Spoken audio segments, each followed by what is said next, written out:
ಉಡುಪಿಯ ಪೇಜಾವರ ಶ್ರೀಗಳು ಹೇಳಿರುವ ಸಂವಿಧಾನ ಬದಲಾವಣೆ ಹೇಳಿಕೆಗೆ ಇಂದು ಬೆಂಗಳೂರಿನಲ್ಲಿ ಪ್ರತಿಕ್ರಿಯಿಸಿದ ಸಿಎಂ ಸಿದ್ದರಾಮಯ್ಯ ಉಡುಪಿಯ ಪೇಜಾವರ ಶ್ರೀಗಳು ಸಂವಿಧಾನ ಬದಲಾವಣೆ ಆಗಬೇಕು ಎಂದು ಮಾತನಾಡಿದ್ದಾರೆ. ಆದರೆ ನನಗೆ ಗೊತ್ತಿಲ್ಲ ಅವರು ಯಾವ ಅರ್ಥದಲ್ಲಿ ಇದನ್ನ ಹೇಳಿದ್ದಾರೆ ಎಂದು. ಸಂವಿಧಾನ ಬದಲಾವಣೆ ಆಗಬಾರದು ಎಂದು ನಾವೆಲ್ಲ ಹೋರಾಟ ಮಾಡುತ್ತಿದ್ದೇವೆ.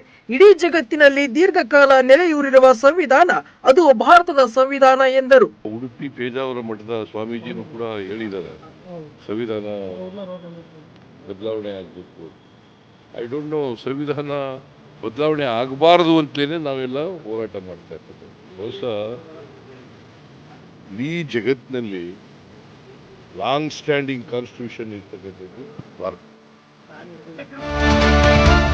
ಬಿ ಫಾರಂ ವಿಷಯಕ್ಕೆ ಜೆಡಿಎಸ್ ನಾಯಕರಾದ ಜಿಟಿ ದೇವೇಗೌಡ ಹಾಗೂ ಸಾರಾ ಮಹೇಶ್ ನಡುವೆ ಕೋಲ್ಡ್ ವಾರ್ ಶುರುವಾದಂತಿದೆ. ಮೈಸೂರಲ್ಲಿ ಸುದ್ದಿಗೋಷ್ಠಿ ಕರೆದಿದ್ದ ಸಾರಾ ಮಹೇಶ್, ನನ್ನನ್ನ ಯಾಕೆ ಟಾರ್ಗೆಟ್ ಮಾಡುತ್ತೀರಿ ಜಿಟಿ ದೇವೇಗೌಡ್ರೆ? ನನ್ನಿಂದ ತೊಂದರೆ ಇದ್ದರೆ ಕರೆದು ಹೇಳಿ, ನಾಳೆಯಿಂದ ಸಾರ್ವಜನಿಕ ಜೀವನದಲ್ಲಿ ಕಾಣಿಸಿಕೊಂಡರೆ ಕೇಳಿ ಎಂದು ದೇವೇಗೌಡರಿಗೆ ತಿರುಗೇಟು ನೀಡಿದ್ದಾರೆ. ಆದರೆ ಸಾರ್ವಜನಿಕವಾಗಿ ನಾನು ಹೇಳದೇ ಇರೋದನ್ನ ಹೇಳಿ ನನ್ನಿಂದ ಅನ್ನುವಂಥ ಗೂಬೆ ಕೂರ್ಸೋದು ಬೇಡ. ಅವರು ಅಷ್ಟು ನಾನು ತೊಡಕಾಗಿದ್ದರೆ ಅವ್ರು ಒಂದು ಮಾತು ಹೇಳಿ, ನಾಳೆ ಬೆಳಗ್ಗೆಯಿಂದ ಯಾವುದೇ ಒಂದು ಸಾರ್ವಜನಿಕ ಜೀವನದಲ್ಲಿ ನಾನು ಕಂಡ್ರೆ ಅವ್ರು ಕರೆದು ನನಗೆ ಹೇಳಿ. ಉತ್ತರ ಕರ್ನಾಟಕದಲ್ಲಿ ಬಿಜೆಪಿ ನಾಯಕ ಯತ್ನಾಳ್ ವಕ್ಫ್ ವಿರುದ್ಧ ಹೋರಾಟ ನಡೆಸುತ್ತಿರುವಾಗಲೇ ಬಿಜೆಪಿ ರಾಜ್ಯಾಧ್ಯಕ್ಷ ಬಿವೈ ವಿಜೇಂದ್ರ ಅವರು ಭಾರತೀಯ ಕಿಸಾನ್ ಸಂಘದ ಹೋರಾಟಕ್ಕೆ ಬೆಂಬಲ ಸೂಚಿಸಿದ್ದಾರೆ. ಬೆಂಗಳೂರಿನ ಫ್ರೀಡಂ ಪಾರ್ಕ್ನಲ್ಲಿ ಕಿಸಾನ್ ಸಂಘ ವಕ್ಫ್ ವಿರುದ್ಧ ಹೋರಾಟ ನಡೆಸುತ್ತಿದ್ದು, ಸ್ಥಳಕ್ಕೆ ಭೇಟಿ ನೀಡಿದ್ದ ಬಿವೈ ವಿಜೇಂದ್ರ ರೈತರ ಪರ ಘೋಷಣೆ ಕೂಗಿದರು.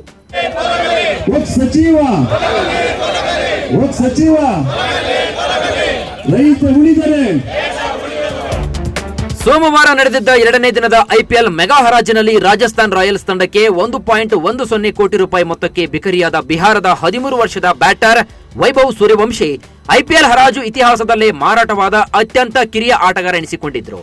ಇದೀಗ ಅವರ ವಯಸ್ಸಿನ ಕುರಿತು ವಿವಾದಕ್ಕೆ ಸಿಲುಕಿದ್ದಾರೆ. ವೈಭವ್ಗೆ 13 ವರ್ಷವಲ್ಲ, ಬದಲಿಗೆ 15 ವರ್ಷ ಅಂತ ಕೆಲವರು ಆರೋಪ ಮಾಡ್ತಾ ಇದ್ದಾರೆ. ಮಗನ ವಿರುದ್ಧ ಕೇಳಿ ಬಂದಿರುವ ಆರೋಪಕ್ಕೆ ತಂದೆ ಸಂಜೀವ್ ಸೂರ್ಯವಂಶಿ ಸ್ಪಷ್ಟನೆಯನ್ನ ನೀಡಿದ್ದು, ಮಗ 8.5 ವರ್ಷದವನಿದ್ದಾಗ ಬಿಸಿಸಿಐನ ಮೂಳೆ ಪರೀಕ್ಷೆಗೆ ಹಾಜರಾಗಿದ್ದ. ಆತ ಈಗಾಗಲೇ ಅಂಡರ್-19 ಭಾರತ ತಂಡದಲ್ಲಿ ಆಟವಾಡಿದ್ದಾನೆ. ನಾವು ಯಾರಿಗೂ ಕೂಡ ಹೆದರುವುದಿಲ್ಲ. ಆತ ಮತ್ತೆ ವಯಸ್ಸಿನ ಪರೀಕ್ಷೆಗೆ ಒಳಗಾಗಲು ಸಿದ್ಧನಿದ್ದಾನೆ. ಮಗನ ವಿರುದ್ಧ ಕೇಳಿ ಬಂದಿರುವಂತಹ ಆರೋಪಗಳು ಸುಳ್ಳು. ಆತನ ವಯಸ್ಸಿನ ಬಗ್ಗೆ ಬಿಸಿಸಿಐಗೆ ಈಗಾಗಲೇ ಸ್ಪಷ್ಟ ಮಾಹಿತಿ ಇದೆ ಅಂತ ಹೇಳಿದ್ದಾರೆ. ಸಂಗೀತ ಮಾಂತ್ರಿಕ AR ರೆಹಮಾನ್ ಅವರು ತಮ್ಮ ಪತ್ನಿ ಸೈರಾ ಬಾನು ಜೊತೆ 29 ವರ್ಷಗಳ ದಾಂಪತ್ಯ ಜೀವನಕ್ಕೆ ಕೊನೆ ಹಾಡಿದ್ದಾರೆ. ಇದರ ಬೆನ್ನಲ್ಲೇ ರೆಹಮಾನ್ ಬ್ಯಾಂಡ್ ನಲ್ಲಿ ಇದ್ದಂತಹ ಮೋಹಿನಿ ಡೇ ಅವರು ಪತಿ ಮಾರ್ಕ್ ಜೊತೆ ವಿಚ್ಛೇದನವನ್ನ ಪಡೆದಿದ್ರು. ಈ ಎರಡು ವಿಚ್ಛೇದನವನ್ನ ಲಿಂಕ್ ಮಾಡಿ ರೆಹಮಾನ್ ವಿಚ್ಛೇದನಕ್ಕೆ ಮೋಹಿನಿ ಡೇ ಅವರೇ ಕಾರಣ ಅಂತ ಸಾಕಷ್ಟು ಸುದ್ದಿ ಸೋಷಿಯಲ್ ಮೀಡಿಯಾಗಳಲ್ಲಿ ಹಬ್ಬಿತ್ತು. ಇದೀಗ ಈ ಊಹಾಪೋಹಗಳಿಗೆ ಇನ್ಸ್ಟಾಗ್ರಾಂನಲ್ಲಿ ವಿಡಿಯೋ ಪೋಸ್ಟ್ ಮಾಡುವುದರ ಮೂಲಕ ಮೋಹಿನಿ ಡೇ ಅವರು ತೆರೆ ಎಳೆದಿದ್ದಾರೆ. ಈ ವಿಡಿಯೋದಲ್ಲಿ, ನಾನು ರೆಹಮಾನ್ ಅವರ ಜೊತೆ ಬಾಲ್ಯದಿಂದ 8.5 ವರ್ಷಗಳ ಕಾಲ ಕೆಲಸವನ್ನ ಮಾಡಿದ್ದೇನೆ. ಅವರನ್ನ ನಾನು ತುಂಬಾ ಗೌರವಿಸುತ್ತೇನೆ. ಅಷ್ಟೇ ಅಲ್ಲದೆ ಅವರು ನನ್ನ ತಂದೆಯ ಸಮಾನ. ರೆಹಮಾನ್ ಅವರಿಗೆ ನನ್ನ ವಯಸ್ಸಿನ ಹೆಣ್ಣು ಮಕ್ಕಳಿದ್ದಾರೆ. ವಿನಾಕಾರಣ ಸುಳ್ಳು ಸುದ್ದಿ ಹರಡಬೇಡಿ. ನಮ್ಮ ಗೌಪ್ಯತೆಯನ್ನ ಗೌರವಿಸಿ ಅಂತ ಡೇ ಹೇಳಿದ್ದಾರೆ. By AR, I mean AR Rahman.